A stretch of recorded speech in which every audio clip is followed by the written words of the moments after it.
তাকবীর, লিল্লাহি তাকবীর। আল কোরআনের আলো সারা বিশ্বে জালো, লিল্লাহি তাকবীর। কোরআন হাদিস যেখানে, কোরআন হাদিস নাই যেখানে,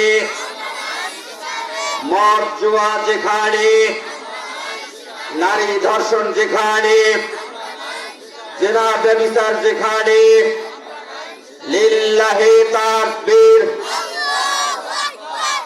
সম্মানিত দিনী ভাইরা, আজকের এই তাফসীরুল কোরআন মাহফিলে যে আল্লাহ রাব্বুল আলামিন আমাদেরকে বসার জন্য তৌফিক এনায়েত করলেন, তার জন্য শুকরিয়া জ্ঞাপন করি। সকলে পড়ি আলহামদুলিল্লাহ, আর জোরে পড়ি আলহামদুলিল্লাহ। সেই সঙ্গে দরুদ ও সালাম বিশ্ব মানবতার মুক্তির দূত বিশ্ব নবী মুহাম্মদ রাসূলুল্লাহ সাল্লাল্লাহু আলাইহি সাল্লামের শানে সকলে পড়ি সাল্লাল্লাহু আলাইহি সাল্লাম। লিল্লাহি তাকবীর, লিল্লাহি তাকবীর, আল্লাহু আকবার। বাস। সম্মানিত ভাইরা, কোরআন হচ্ছে কমপ্লিট কোড অফ লাইফ, পূর্ণাঙ্গ একটি আদর্শ জীবন ব্যবস্থা। নো ডাউট ইন ইট, এর ভিতরে কোনো সন্দেহ নাই। আছে নাকি? জোরে বলেন আছে। যদি সন্দেহের কথা বলেন, আল্লাহ পাক বলছেন জালিকাল কিতাবু লা রাইবা ফি, এটা এমন একটি গ্রন্থ যার ভিতরে কোনো সন্দেহ নাই, কোনো বাটপারি চিটারি, কোনো ধোঁকাবাজি, কোনো প্রতারণা একটিও এর ভিতরে নাই। জোরে বলেন ঠিক না বেঠিক?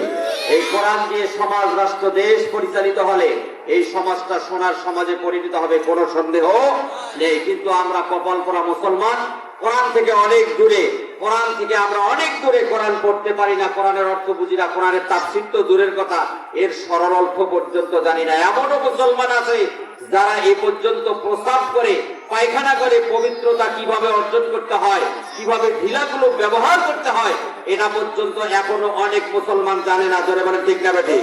অথচ তারা ফতোয়া দেওয়ার সময় 100 কয় এই সমাজে কোরআন দিয়ে দেশ চলতে পারে। এরকম লোক আছে না নাই?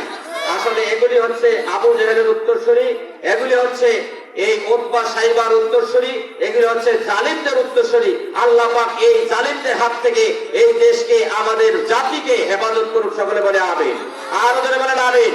কোরআন এমন একটি কিতাব, যে কিতাব দিয়ে সমাজ চললে সমাজ সুন্দর সমাজ গঠিত হবে, এতে কোনো সন্দেহ নাই।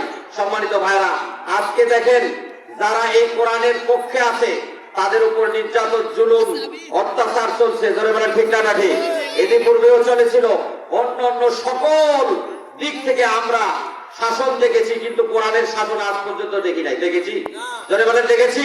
আমরা একটিবার কোরআনের শাসন দেখতে চাই। কারা কারা কোরআনের শাসন দেখতে চাই? হাত তুলে দেখা দেখি কারা কারা দেখতে চাই। লিল্লাহি তাকবীর, লিল্লাহি তাকবীর। এই কোরআন দিয়ে যদি সমাজ গঠিত হয়, আল্লাহর কসম করে বলি, প্রত্যেকটা মানুষ তার ন্যায্য অধিকার ফিরে পাবে এবং তাদের নৈতিকতা বৃদ্ধি হবে এবং তারা সমাজের মধ্যে একজন গ্রহণযোগ্য ব্যক্তিত্ব হিসেবে গড়ে উঠবে। এই সমাজটা সোনার সমাজে পরিণত হবে নিঃসন্দেহে। কিন্তু দুঃখ করে হলেও সত্য, আজকে এই কোরআনের ধারে কাছেও আমরা নাই। জোরে বলে ঠিক না বেঠিক? সুতরাং আসুন, এই কোরআন দিয়ে সমাজ গঠনের উদাত্ত আহ্বান রেখে আমি আমার সংক্ষিপ্ত কথা এখানে শেষ করছি। ওয়া আখিরু দাওয়ানা আনিল হামদুলিল্লাহি রাব্বিল আলামিন। আসসালামু আলাইকুম ওয়া রাহমাতুল্লাহি ওয়া বারাকাতুহু।